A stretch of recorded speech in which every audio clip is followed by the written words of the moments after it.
You're listening to the Live Out Loud podcast with River Wynn and Michele Flamer. Hello, everyone. Welcome back to Live Out Loud. And today, as you noticed by my lack of intro, that River is not with me today, and you get me all to yourself. Lucky you. I was chatting with River, and she has the kids for this 2 weeks for her summer break with them. So we want to honor that time with our children, and she and I will always pick up the slack a little bit when that happens. So I'll send River your love. Anyways, welcome back to Live Out Loud. It's Michele here, if you didn't know already. Just me today. And truthfully, this has been one of those weeks where clarity didn't arrive in a lightning bolt. I didn't wake up with a headline or a hot take. What came through kind of was through my meditation and through experiences that are relevant to my life. It was more of like a quiet whisper, kind of a single word. And the word of the day is devotion. And if any of you remember Sesame Street and how the count used to make a word of the day, or I think it was the number of the day. So I want to tell you that it is devotion today. We're going to talk about devotion. Now, devotion is one of those words that can feel like both a balm and a burden. It carries a lot of weight. It carries expectations. But today I want to explore devotion in a different light. I want to talk about devotion as a daily practice, not a performance, not something we put on for show. Not something we do to get a gold star, but something we live into slowly and sincerely. So if you've been asking yourself what it means to live in integrity, especially when no one's watching, this one's for you. Let's start with the word itself, because it can conjure up so many different feelings and memories depending upon our backgrounds. And the word devotion and how we've been taught to misunderstand it. So for some of us it might connect us to like church pews, rosary beads, Christian, Catholic, hymns sung in unison. And your devotion is to a higher power. For others, it might bring up memories of staying in relationships long past their expiration date because commitment was seen at the highest virtue.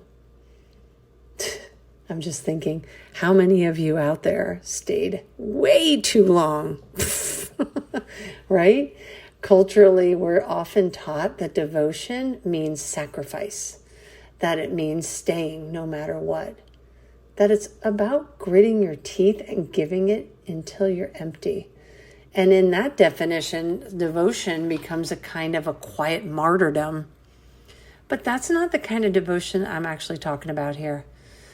That's not the kind I actually want to live in. I'm here for a new kind of devotion, one that includes you, one that is nourishing, not depleting, intentional, not obligatory.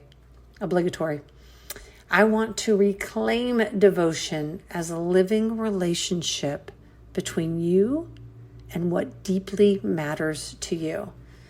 A practice of coming back to your values, your body, your truth over and over again.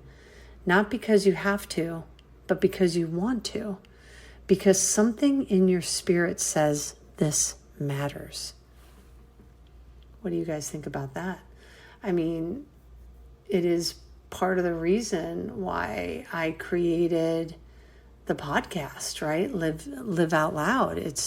I wanted to have a devotion to sharing thoughts, ideas, really cool people as guests on the podcast and what they bring to us.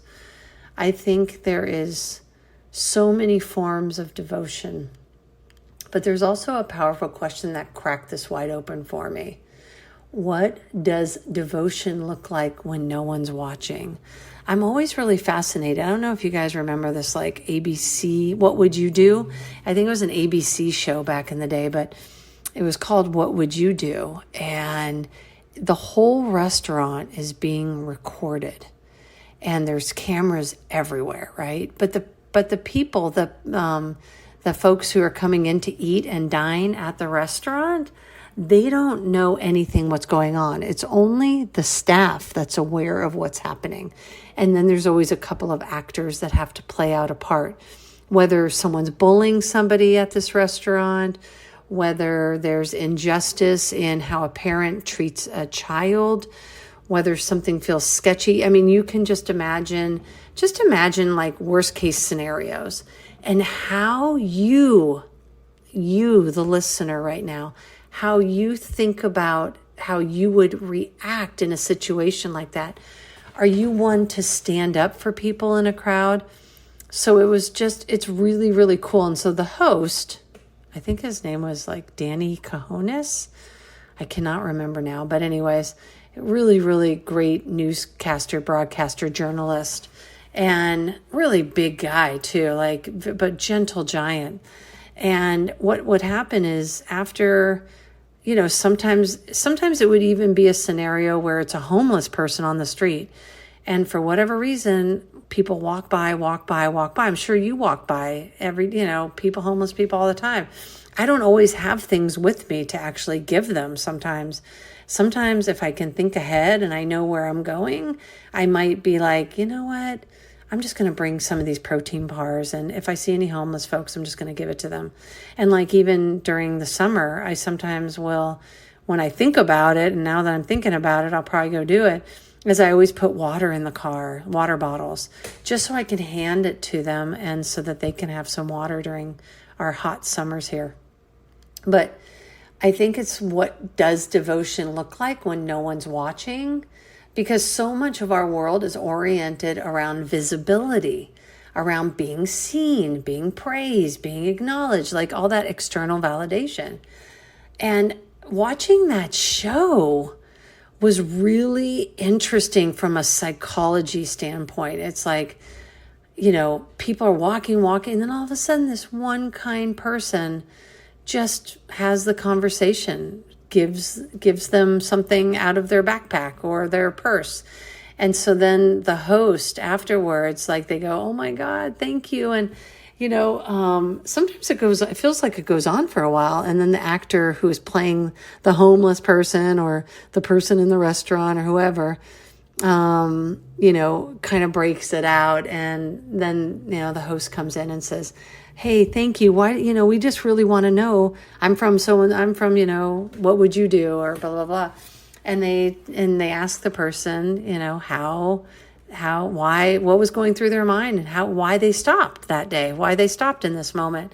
And then they tell you, and it's just really lovely that they didn't know anybody was watching them. They didn't know they were going to be on a national TV show. And so it's fascinating. It's like, it's easy to fall into this trap of the performing devotion instead of living it. Posting about your morning ritual, documenting your acts of service, measuring your worth and how consistent you appear to others.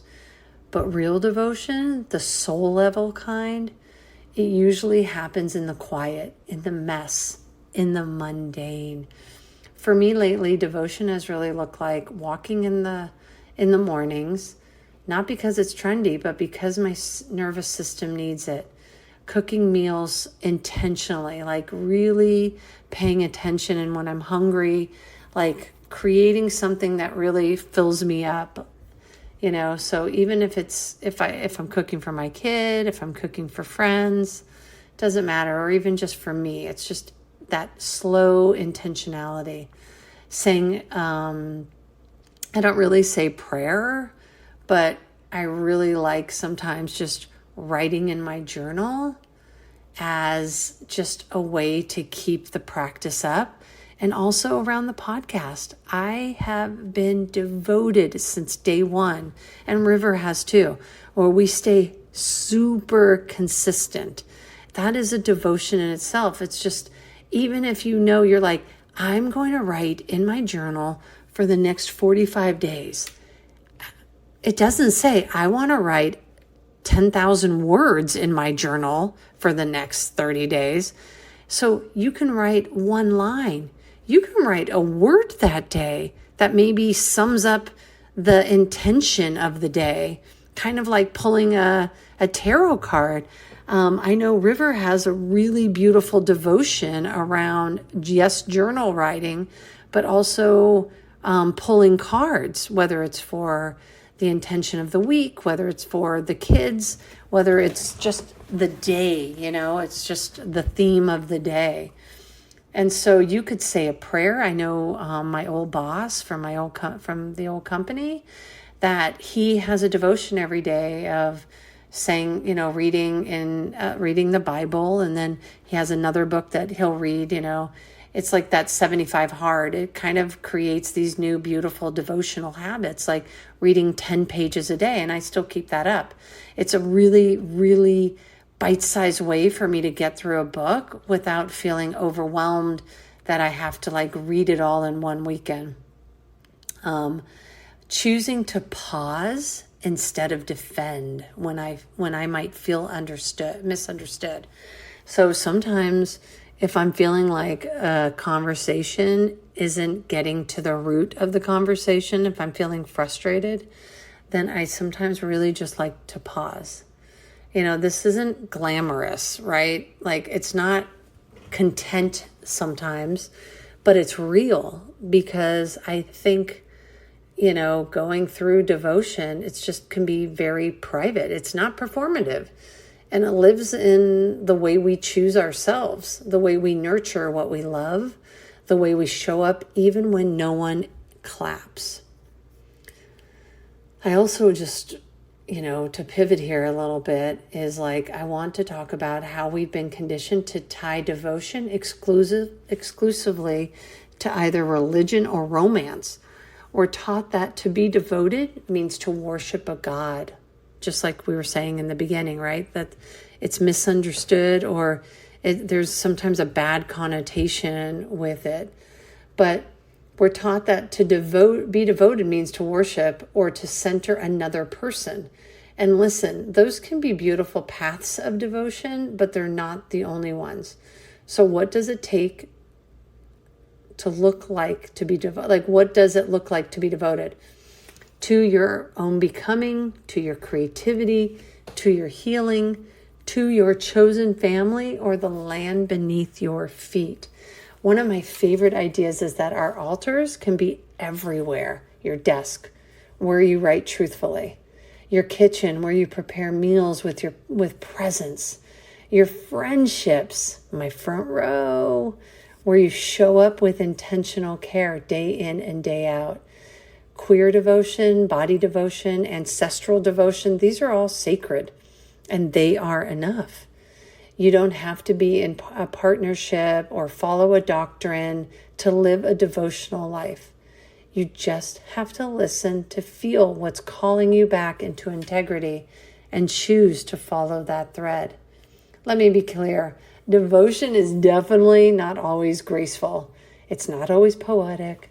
It's not always Instagram worthy, or for some of you, TikTok worthy. Sometimes devotion looks like showing up to your yoga mat or your writing desk or your meditation cushion and doing nothing.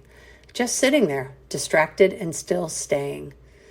Saying no to a shiny opportunity because it doesn't align with your deeper values. Telling the truth even when your voice shakes. Devotion is a practice, not a performance, not perfection, a practice. And like all practices, there will be days when you miss it, when you forget, when you fall out of rhythm. And the beautiful thing is, devotion lets you return. It doesn't punish you. It doesn't revoke itself. It waits. And when you're ready, it welcomes you back. That to me is the kind of love I want to live into. That's the kind of spiritual relationship I want with myself and the world. One that allows for ebb and flow, but never questions my worth. So here's the invitation, Pod Squad. What are you devoted to right now? Not what you think you should be devoted to. Not what looks good from the outside, but what actually calls to you. Because how we do anything is how we do everything. What feels like a homecoming every time you return to it? And what might it look like to honor that devotion even just 1% more this week? Thank you for sitting in this soft space with me today. I know it was quieter without River, maybe slower than usual, but these are the conversations I crave. These are the questions I want to keep asking. Until next time, keep living it out loud, but also remember, the most powerful forms of devotion are the ones you live in silence. Love you guys. If you enjoyed this episode today, be sure to subscribe and share because what do we say, baby? Sharing is caring.